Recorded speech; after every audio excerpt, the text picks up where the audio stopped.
इंसान जब तक अपने अंतःकरण को पाक पवित्र नहीं करता, मालिक की तमाम खुशियां उसके अंदर नहीं ठहरती।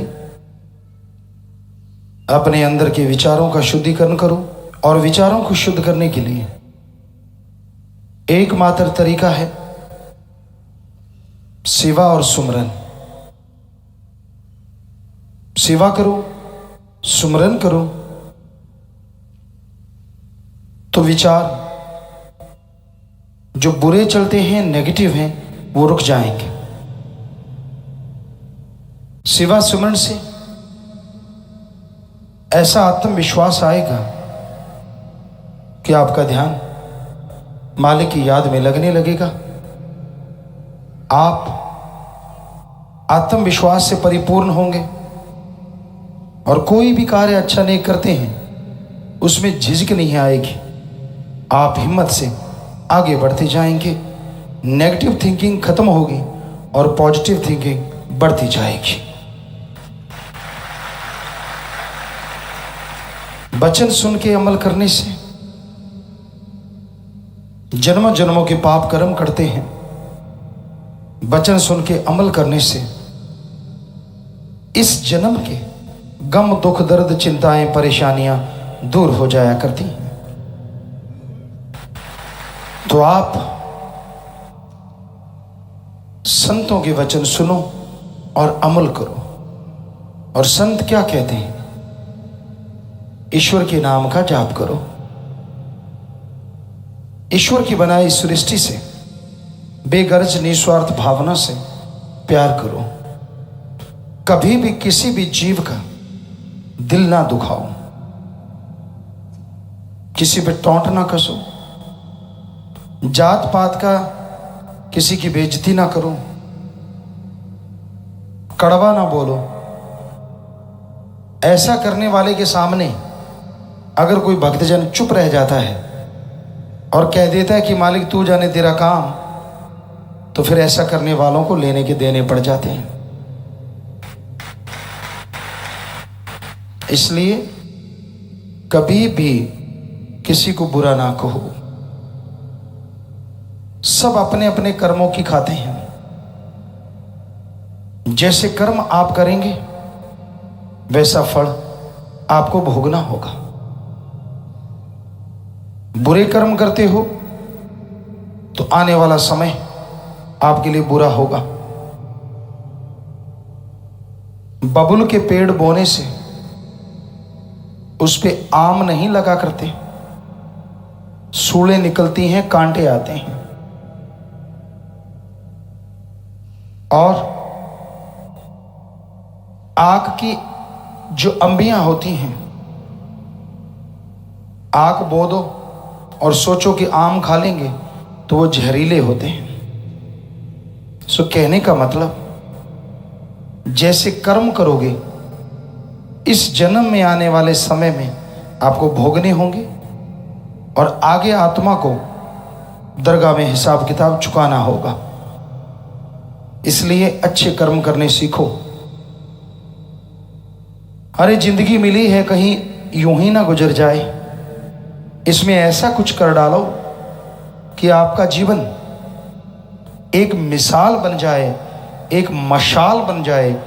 आने वाली पीढ़ियां उस रोशनी में रास्ता देख के चलें और आपके नाम को दोनों जहां में आप अमर कर जाएं। वरना पशुओं की तरह आए, खाया पिया, बच्चे पैदा किए, घर बनाया, ऐशो आराम किया, चलो जी चलते बने।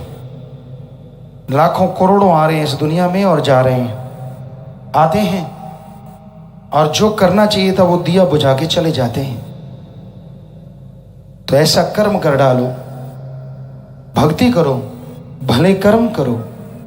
आज समाज में माना कि लोग स्वार्थी हैं, गर्ज को ही सलाम है। हमने तो 100% आजमाया है। गर्ज है तो अपने अपने रहते हैं और गर्ज नहीं, अपने पराये हो जाते हैं। आप मानो चाहे ना मानो, हम आपको गारंटी देते हैं ऐसा होते हम रोजाना ही देखते हैं। गर्ज सभी को होती है माँ से। आप जरा ध्यान दे के देखो, जब आप नन्हे से थे, हम सब लोग छोटे, तो आदमी जब छोटा सा होता है, माँ से फीड लेने की, दूध लेने की कितनी गरज होती है। चिल्लाता है, माँ आके दूध देती है। पेशाब कर देता है, माँ कपड़ा बदल देती है। बीच में टॉयलेट कर देता है, पोटी कर देता है, माँ आके साफ कर देती है। थोड़ा सा बड़ा होता चला जाता है, पेशाब वगैरह कहने पे करने लगता है, टॉयलेट वगैरह कहे अनुसार जाने लगता है, लेकिन दूध पीता रहता है, तो गर्ज बनी रहती है। फिर माँ बाप की गर्ज, माँ का दूध छूट जाता है, खाने पीने से गर्ज पहले से कुछ कम हो जाता है रिश्ता। माँ बाप से गर्जें, थोड़ा छोटा फिर बड़ा, खिलौने खिलाने ले लवा के, खिलौना मिल गया, भाग गया यार दोस्त मित्रों में, उनमें खेलता रहा। नया खिलौना लेना है, नए खिलौने लेने के लिए माँ बाप से बड़ा लाड लड़ाता है, बड़ा प्यार करता है। देखिए गर्ज का नज़ारा। माँ बाप ने कहा बेटा फिक्र ही ना कर, अभी ला देते हैं, बस एक दो किसी की एक दो प्यार किए, ठीक है पापा मम्मी कहा, और फिर यार दोस्तों में। देखिए गर्ज, स्वार्थ का रंग एक बच्चे का अपने माँ बाप के साथ। जवानी आ गई, माँ बाप रोकते हैं, बुरे कर्म ना कर, नशे ना किया कर, यार दोस्त बुरे हैं उनके संग बैठ के गप्पे ना मारा कर। माँ बाप जहर जैसे लगते हैं, प्यार और कम होता है और पीछे हटता चला जाता है। विवाह शादी हो गई, पढ़ लिख के नौकरी पेशा हो गया, पढ़ाया माँ ने बाप ने, कोई याद नहीं, बच्चे हो गए, खुद की गृहस्थी हो गई। कौन माँ कौन बाप, सपना सा बन के रह जाते हैं, कभी कभार याद आते हैं। गर्ज बहुत कम हो गई, रिश्ते नाम मात्र के। समय बढ़ता जाता है, माँ बाप बुजुर्ग होने लगते हैं, तो वो बोझ लगने लगते हैं, बोझ। अगर वो कमाते नहीं, उनके नाम जमीन जायदाद नहीं, तो बड़ा बेटा कहता है छोटे के पास जा, छोटा कहता है छोटे के पास, मेरी तो गृहस्थी बहुत बड़ी है, इत्यादि इत्यादि इत्यादि। तो ये संसार मतलब का है। किसी का बाप नौकरी पेशा है, उसकी राज पहुंच है, तो बच्चे बड़ा सत्कार करते हैं, इज्जत करते हैं। करते तब हैं जब काम लेना होता है, वैसे तो यार दोस्तों में मशगूल रहते। तो ये देश काल का देश, काल की नगरी, स्वार्थ का युग, गर्ज का युग। यहाँ प्यार ही तब जताएंगे जब कुछ लेना हो।